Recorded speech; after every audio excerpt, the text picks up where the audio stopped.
All right, everybody. I'm Brian Lee Durfee, author of The Forgetting Moon, The Blackest Heart, The Lonesome Crown, all published by Simon & Schuster Saga Press. Today we're going to be reviewing another Louis L'Amour novel,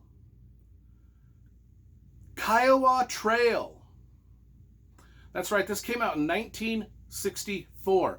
So this version, we always review the covers. This version has another illustration by Gordon Crabb. He illustrates a lot of the Louis L'Amour novels, and I've got them all. I've got all the Louis L'Amour novels right here in my collection. And Gordon Crabb illustrated a lot of these novels in the 80s and 90s. And this is the nice version. I love the cowboy and the cowgirl on the plains. That's what this is about. This is about, it's not about the Kiowa Trail. I don't know why they named it the Kiowa Trail. Probably a publisher's decision, thinking, if we name it the Kiowa Trail, it might do better for sales. It's got nothing to do with the Kiowa or trails. It's like this book is about a range war, like your typical cattle driving guys fighting over rangeland. Let me read the back of it. It gives the best description of the whole thing.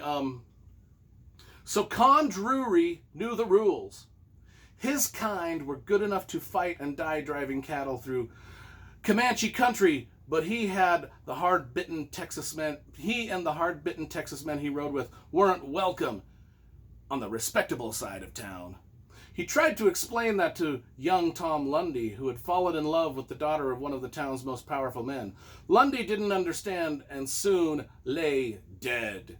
Now Con was backing Tom's beautiful and independent sister Kate, who was determined to make the town pay. The town leaders had already sent for a small army of hired guns, but they didn't count on Con Drury.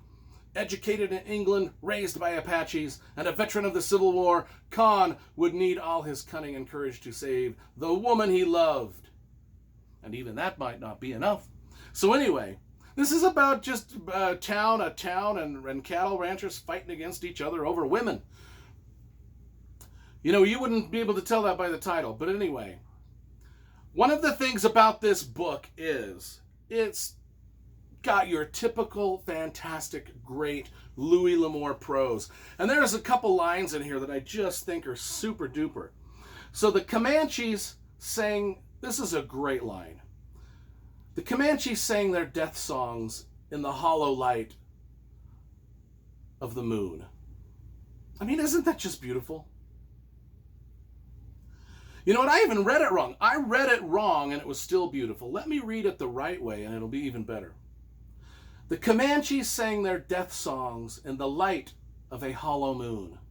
That's much better. Either way, it was pretty damn good. But that's the kind of prose we get with Louis L'Amour. I love this stuff. You know, one of the drawbacks of this book, however, and it's got a few. It's not my favorite Louis L'Amour book. I thought it was okay, but there's a lot better. With this one, it's told in the first person, and Louis L'Amour does not tell that many stories in the first person. The first person's hard to do because the voice of that person who's telling you the story has to be super interesting. Not so much here. It's told through the voice of Con Drury, our main guy. Now here's the thing. Con Drury, I explained to you his backstory. His backstory is just a bit outlandish. First of all, when he was a child, his parents were murdered by Comanches. He was raised by Comanches. When he got a little older, into his young teenage years, he was rescued by a British soldier who just happened to be taking a tour of the Old West. And a British soldier rescued him from the Comanches, took him back to England, and schooled him in England. So now Con Drury has been raised by Indians. Now he's got a Cambridge degree, right? From Oxford or wherever you get your Cambridge degrees. Maybe you get your Oxford degrees from Cambridge, your Cambridge degrees from, I don't know how it works in England, but the dude got it. And then he came back to America and he became a lieutenant in the Civil War. A war hero. And then he became a Texas Ranger after that. And then he moves to this little town and becomes involved in these range wars.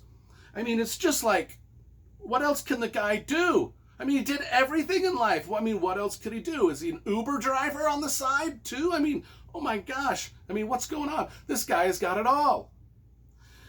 And he's our narrator, and it just, there's better setups. This is one of Louis L'Amour's earlier novels, so I think that there's just a little bit of that early novel, haven't found my footing yet, sort of storytelling in this thing. Still, a decent Western. It is written by Louis L'Amour, so you know it's got a lot of gunfights, it's got a lot of plot, very heavily plotted, very thickly plotted, a lot of characters, a lot of interesting characters.